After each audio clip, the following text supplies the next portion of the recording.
நம்முடைய வாழ்க்கை நம்ம கட்டுப்பாட்டில் இருக்கணும். எதுக்கும் வந்து நாம எதையுமே வந்து நம்மளை இன்ஃப்ளூயன்ஸ் பண்ணுறது அனுமதிக்கூடாது. I use to be a smoker. நான் வந்து சிகரெட் கொடுத்துருந்தேன், அதை ஸ்விட்ச் பண்ணேன். அண்ட் எந்த விதமான அடிக்ஷனும் வந்து நமக்கு நல்லது. அதை நாம கண்டிப்பா வந்து அப்படி அடிக்டா இருந்தோம்னா அதை கடக்கிறதுக்கான முயற்சிகளை நம்ம உடனே சொல்லணும். எதிர்காலத்துல இளைஞர்களுடைய வாழ்க்கை என்ன இருக்கும், அரசு என்ன மாதிரி நடவடிக்கை எடுக்கணும்? அதாவது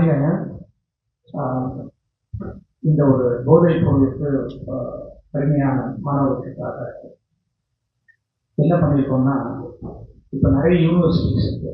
அங்கெல்லாம் வந்து 98%, 97% இருக்க மாணவர்கள் தான் இடம் கொடுப்பாங்க. ஆனால் வேல்ஸ் பல்கலைக்கழகத்தில் மட்டும் ஜஸ்ட் பாஸ் 50% எடுத்துட்டா கூட நாங்கள் அட்மிஷன் கொடுப்போம். ஏன்னா அந்த 50% மார்க் எடுத்தவங்களுக்கு எந்த யூனிவர்சிட்டியுமே அட்மிஷன் கிடைக்காது. அவங்களுக்கு அட்மிஷன் கிடைக்காதுன்னும் போது அவங்க வந்து இந்த மாதிரி பழக்கத்துக்குலாம் அவங்க தள்ளப்படுறாங்க. ஸோ அந்த மாதிரி ஸ்டூடெண்ட்ஸுக்கு தான் ஃபர்ஸ்ட் ப்ரிஃபரன்ஸ் கொடுத்து அவங்களுக்கு அட்மிஷன் கொடுத்து அவங்களுக்கு கொடுக்க சொல்லி கொடுத்து அவங்களுக்கு டிகிரி வாங்கி கொடுத்து அவங்களுக்கு வேலையும் வாங்கி. ஸோ எங்களால் முடிஞ்ச அளவுக்கு அந்த பழக்கத்துக்கு போகாத மாதிரி எவ்வளோலாம் எங்களால் ட்ரை பண்ண முடியுமோ அதை நாங்கள் பண்ணி. சார், குறிப்பாக கல்லூரி மாணவர்கள் நிறைய பேர் இந்த கஞ்சா போதை இருக்காங்க.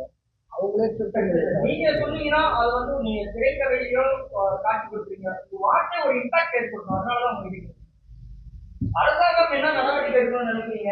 இதுல வந்து கல்லூரி மாணவர்கள் மட்டும் இல்ல, பள்ளி மாணவர்களே கஞ்சா போதைக்கு அடிமையாகி தகராறுல ஈடுபடுறதை நம்ம ஊடகத்துக்கு வாயிலாக பார்க்கணும். இதை வந்து தடுக்கக்கூடிய வகையில அரசாங்கம் எப்படி செயல்படணும், பெற்றோர்கள் எப்படி செயல்படணும், நண்பர்கள் குறிப்பா நண்பர்கள் பெற்றோர்கள் வந்து என்னன்னா முதல்ல வந்து இதை பத்தி நம்ம பசங்களோட பேசணும், டிஸ்கஸ் பண்ணணும், என்ன இருக்கு அப்படின்றத சொல்லணும். ஏன் நம்ம வந்து அதையெல்லாம் செய்யக்கூடாதுன்னு விளக்கணும். அப்புறம் நாம வந்து முதல்ல வந்து சொல்றத செய்யணும்.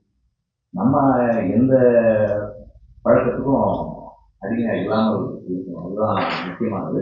அரசு எப்போதும் வந்து இது மாதிரியான விஷயங்கள்ல ஹார்ஷா நடவடிக்கை எடுக்கும். அதுல வந்து எந்த மாற்றம்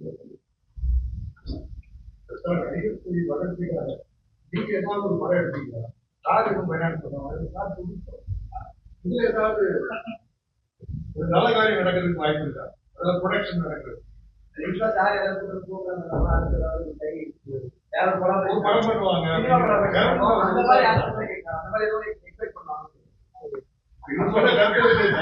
ஒரு நல்ல கருத்து ஒரு படம் சார். நான் எப்பவுமே சொல்றேன், சார் ரெடியா தான் நான் ரெடி. இல்லை, கண்டிப்பா ஃபியூச்சர்ல பண்ணுவோம், கண்டிப்பா பண்ணுவோம். அதை நீங்கள் கமிட்மெண்ட் கொடுத்து முடிச்சு கண்டிப்பா பண்ணுவோம். அண்ட் இந்த இடத்துல வந்து நான் உண்மையிலேயே வந்து அவருக்கு ரொம்ப தேங்க் பண்ணணும். ஏன்னா ஜஸ்ட் ஓவர் தி ஃபோன் இந்த மாதிரி ஒரு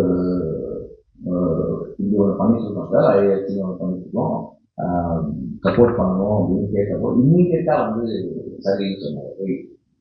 ஒரு செகண்ட் கூட ஹெசிடேட் பண்ணல, பண்ணிட்டு வந்தால் ரொம்ப ப்ராப்ளம் கிடையாது. ஸோ அது வந்து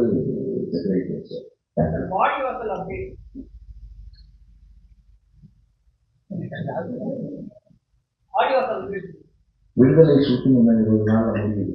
விடுதலை அதுதான் இப்போ